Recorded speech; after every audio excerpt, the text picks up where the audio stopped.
गुरु रूपी प्यारी सात संगत जी, प्यार और सत्कार से कहना धन निरंकार जी। सात संगत जी, सतगुरु निरंकार दातार आप सत्संगत माँ का दासी हर पल शुक्राना करती है। सतगुरु हमें पल पल पर समझा रहे हैं कि मानव जीवन बहुत ही अनमोल है। परमात्मा ने मानव को कई नेमतों से नवाजा है जो अन्य जीवों में देखने को नहीं मिलता।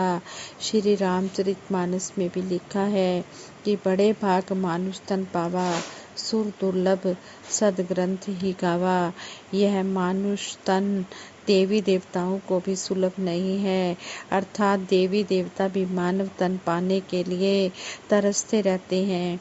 आइए विचार करें कि इतना महत्वपूर्ण आखिर क्या है इस मानव तन में। बचपन में बड़े ध्यान से देखा करते थे कि दीवार पर लगे बल्ब के आसपास कुछ कीट पतंगे मंडराते रहते थे और पास ही कहीं एक छिपकली भी छिपी होती थी जो मौका पाकर उन्हें अपना शिकार बना लेती थी। उन कीट पतंगों को प्राण बचाने का भी मौका नहीं मिलता था। जंगल में पानी पीते हुए जानवर कई बार सिर उठाकर चारों तरफ देखते हैं कि कहीं कोई उनको देख तो नहीं रहा। यह थी कि जहाँ वो पानी पीकर प्यास बुझाने आए हैं वहीं कोई मगरमच्छ देख तो नहीं रहा। यहाँ तक कि शेर, जिसे जंगल का राजा कहा जाता है, उसे भी कई खतरे होते हैं। जब शेर बुजुर्ग हो जाता है तो वह शिकार नहीं कर पाता और भोजन की कमी में कई बार वह भूखा मर जाता है। उसकी हेल्प करने वाला कोई नहीं होता, न पानी, न बच्चे, न उसके कोई रिश्तेदार। इसके विपरीत मानव में सोचने समझने और फैसला लेने की शक्ति है। विद्या प्राप्त करने की शक्ति भी केवल मानव में है। विद्या मानव को विनय देती है, जिसे वीरों का गहना माना जाता है। यदि विनय नहीं है तो इसका मतलब यह है कि उसके पास विद्या भी नहीं है। विनय के बिना अक्सर जो डिग्रियों का ढेर है वह भी किसी काम नहीं आता। मानव बड़े आराम से खाता पीता है, इधर उधर आता जाता है। इस प्रकार निर्भय जीवन केवल और केवल मानव को ही प्राप्त है। जब मानव को कोई जरा सा भी दर्द व पीड़ा होती है तो सारा परिवार, रिश्तेदार, अड़ोस पड़ोस, डॉक्टर, फ्रेंड्स, रिलेटिव्स सब के सब उस इंसान की सेवा करते हैं और जब तक वह उस दर्द से बाहर नहीं आ जाता तब तक सब सेवा में लगे रहते हैं। सतगुरु बाबा हरदेव सिंह जी महाराज ने संपूर्ण हरदेव वाणी में फरमाया है, जड़ सदा ही इस हृदय में शुद्ध भाव की जम जाए, जिससे पौधा पेड़ बनकर सबको छाया दे पाए। कहे हरदेव गुरु की शिक्षा भर देती सद्भाव से, मन को है छुटकारा मिलता दुर्मति से, दुर्भाव से। इतना दुर्लभ जीवन होने के बावजूद भी हम इंसान अनेक आधारों पर बटे हुए हैं। धर्म के आधार पर, जाति के आधार पर, रंग, नस्ल, लिंग, जन्म स्थान, भाषा, पहरावा, कार्य, खान पान इत्यादि के आधार पर मानव बटा हुआ है। ये संपूर्ण मानव जाति का दुर्भाग्य है कि धर्मों वाले, पवित्र पुस्तकों वाले, वली पीर पैगंबरों को मानने वाले आज जोड़ने की जगह बांटने में लगे नजर आते हैं। लोग नफरतों के फैलाव में लगे हैं। कहने को वे ईश्वर के अनुयायी हैं मगर कर्म बांटने का कर रहे हैं।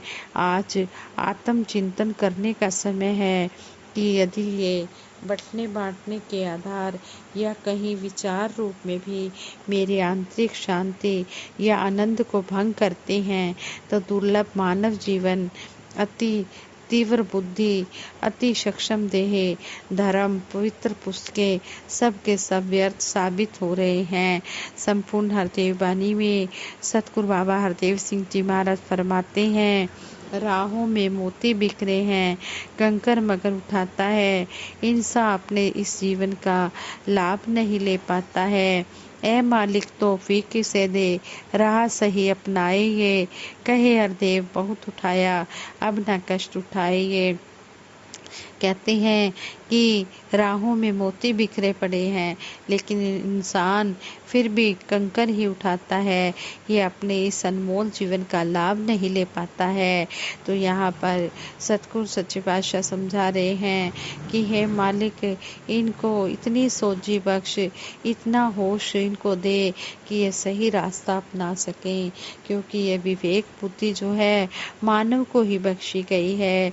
तो यहाँ पर सतगुरु बाबा हरदेव सिंह जी महाराज कह रहे हैं, यह मानव 84 लाख योनियाँ भोगते भोगते तूने बहुत कष्ट उठाया, लेकिन 84 लाख योनियों के बाद अब तुझे ये मानव चोला मिला है, मानव योनि मिली है। अब इसमें तू कष्ट ना उठा।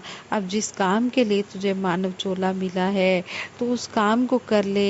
ये मानव जन्म बड़ा अनमोल है, पता नहीं ये श्वास कब कहाँ पर ख़त्म हो जाए, इसलिए इन श्वासों के रहते हुए इस परम पिता परमात्मा की पहचान कर ले। जिस काम के लिए तू इस संसार में आया है उस काम को पूरा कर ले। अब कहते हैं कि ये अनमोल ब्रह्म ज्ञान लेना तो इस तरह है जिस तरह एक बच्चे का स्कूल में एडमिशन लेना होता है।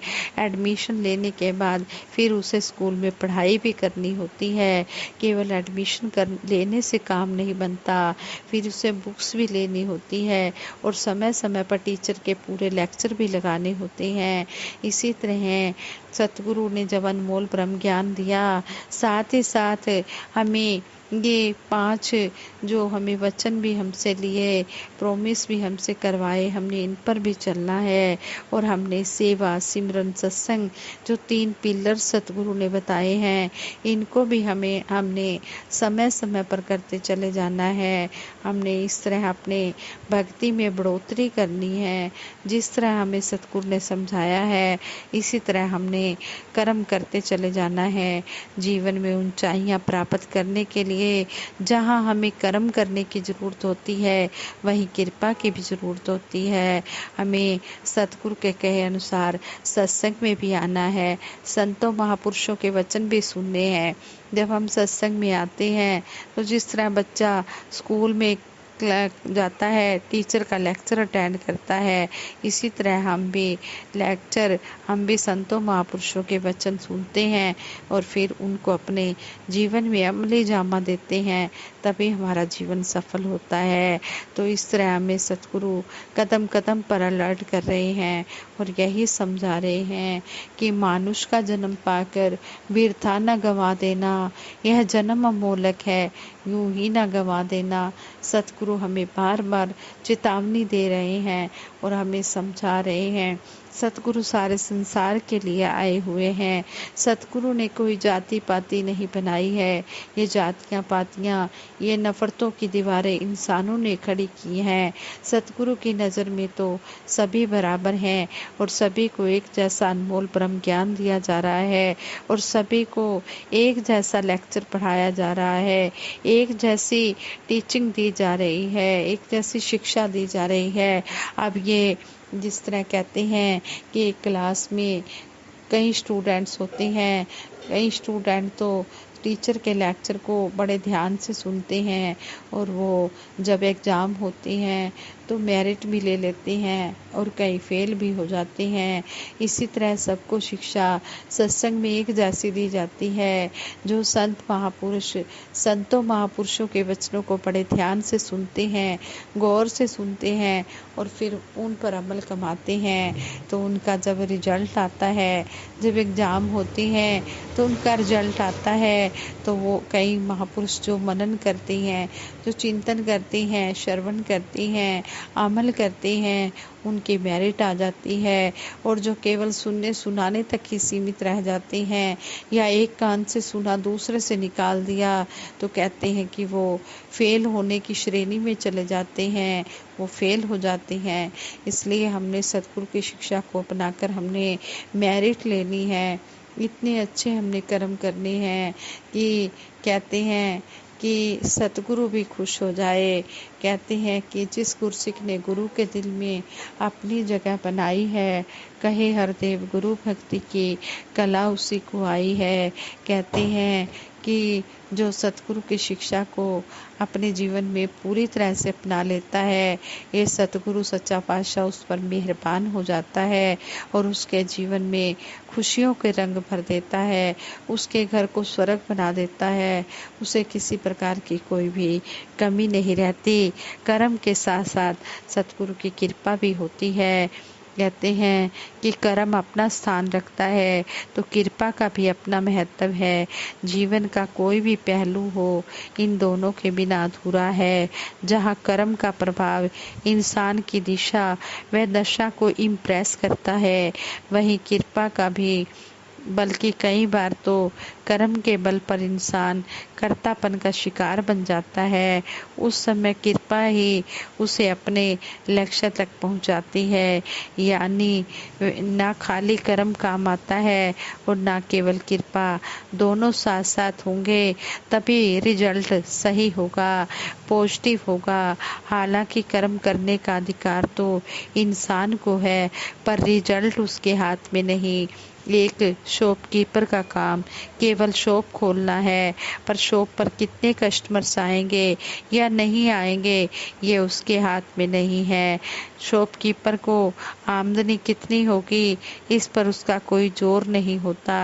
एक स्टूडेंट का काम केवल जी जान से मेहनत करना है, पर रिजल्ट उसके हाथ में नहीं है।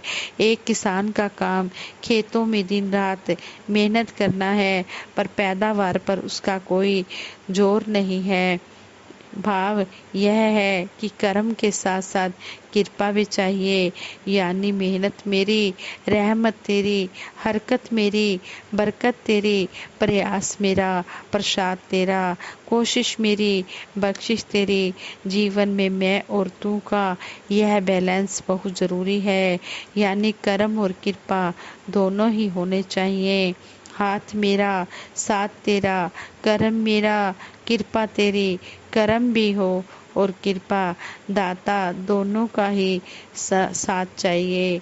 इसलिए महात्मा हमेशा यही कहते हैं कि हर कर्म में ईश्वर को शामिल कर लो, हर पल प्रभु का एहसास रहे, हर समय इसकी याद जीवन में बनी रहे। महात्माओं ने यह भी कहा है, कण कण में जो व्यापक है उसे भगवान कहते हैं।